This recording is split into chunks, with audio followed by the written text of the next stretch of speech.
Hello, welcome back to another episode on Red Bull. If you enjoy my videos, please subscribe and leave a like. Let's get into the story now. Thanks everyone for the kind words and advice. Original story. Wife cheated on me. Wants to reconcile. I 100% wanted to as well. Until heavier news dropped. So my wife 30F cheated on me 34. She wrote a heartfelt letter to confess to me.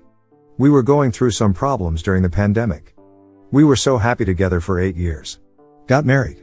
She started her program to study abroad for 2 years. I got stuck here in US working 2 jobs in healthcare. I've had instances where I have mishandled arguments where I yelled at her in public, forever traumatizing her. I promised to work on my emotional reactivity during conflicts. But during our great distance she had grown withdrawn from me. And it was harder to get through to her. I've had to work so hard to get her see my changes in behavior, and I stopped smoking, and that was one vice of mine that sent her over the edge.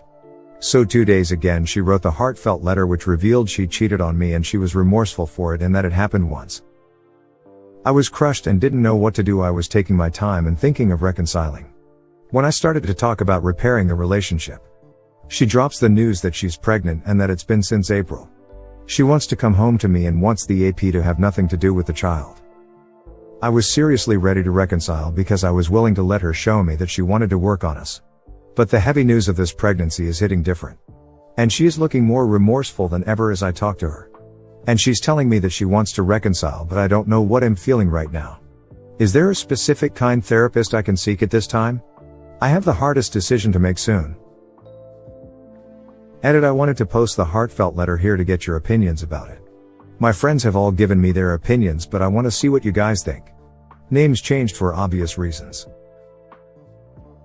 Note: she mentions someone named Sasha. Sasha is my weed connect. I used food emojis for my Venmo payments to make it seem I was paying back for food. She thought this was someone I was talking to behind her back.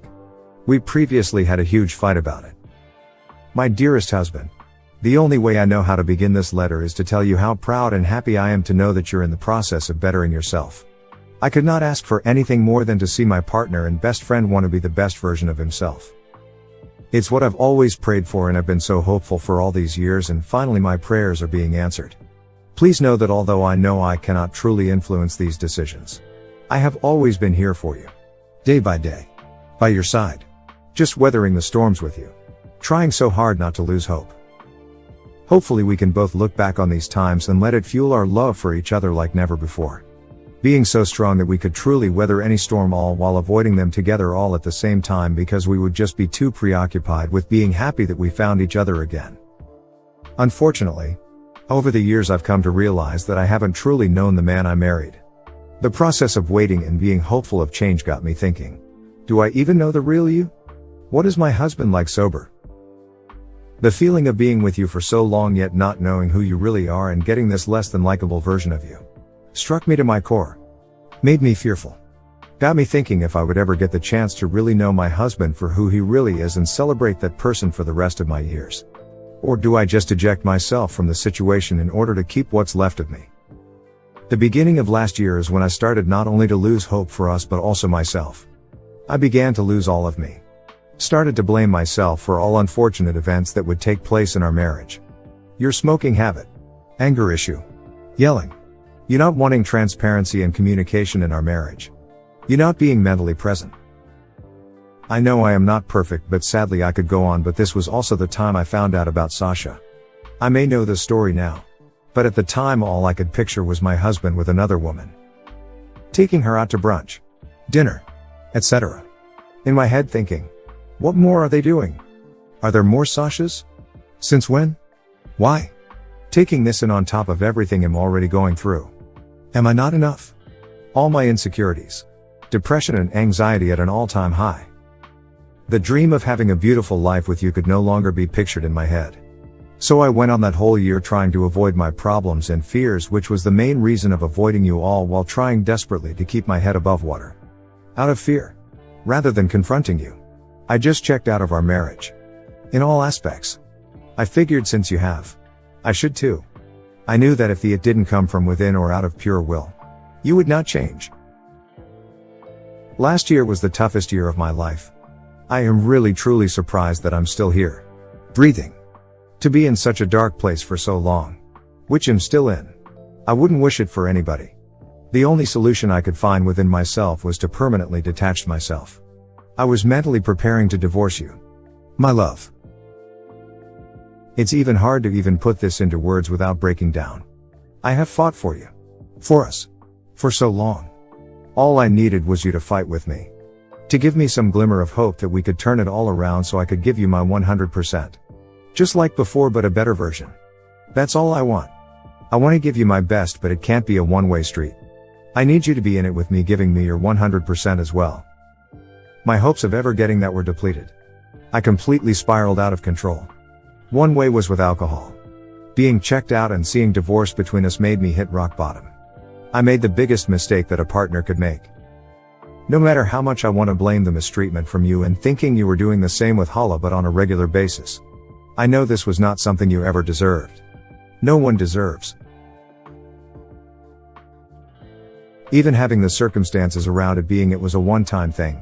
And there is no relationship. No connection till this day. Even being fully recognized by both parties that it was 100% a mistake overshadowed by alcohol and recklessness. So meaningless. It's something both of us can barely recall. To the point where neither is to ever speak of it and to just move on with our lives and pretend like nothing happened. But it did. And I'm coming forward to be transparent with you because I now have hope for us that I didn't have before. I haven't exactly been the easiest to deal with. It's hard living with myself knowing that despite sticking through all these hardships, my actions could very well be what breaks us. I know at this moment you will feel a rage rush through you like no other. I would know because that's how I felt after finding out about Sasha. I let that rage marinate inside of me, slowly killing me from the inside out. Please find it in yourself to dig deep and recognize that we both have come so far just by the mere fact that we are still here. Neither of us has not given up.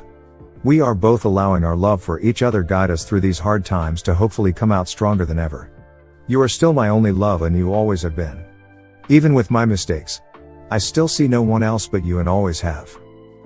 With both of us spiraling, I was fully set on divorce. Until I saw and felt a glimmer of hope from you. Which is all I needed to forget about everything in the past and move forward with you. Since day one, I have loved you with my whole being despite everything. I want to continue to love you, be your person and fulfill the vows we made. I believe that our marriage can be stronger and we can be our best versions not only for ourselves, but for each other. But the real question now is if you still want to be my person. If you will still accept me for my flaws and mistakes and be able to move forward with me. Build a beautiful life with me like we've always wanted. Before writing this letter, I have come to terms with myself that there's a chance that you will not be as forgiving as me. If you want to part ways, this is something I will fully understand. We both have literally been growing up with each other over the past decade. So much growing pains. But also so much love and laughter. Memories that will be a part of me forever and I will always be grateful for. All of it helped us grow. At least if we cannot be the best for each other. This learning process has made us want to be better for ourselves. After reading this, there are a big chance that you're going to hate me. But please know, I'm opening this up to you because I still believe that you are my person. My soulmate. I truly want this to work. Especially now that I really see your real you. The person I can really see my future with. The sober you. The calm you. I know it will take work. From both sides. But if you love me enough to see through my flaws and mistakes, I still think we can be that couple that everyone has always envied and looked up to. But if you feel you must move on from me, it's something I will try to accept over time. I just wanted you to know that until there was still something worth fighting for, I never gave up on us. This is the story of my friend Thomas.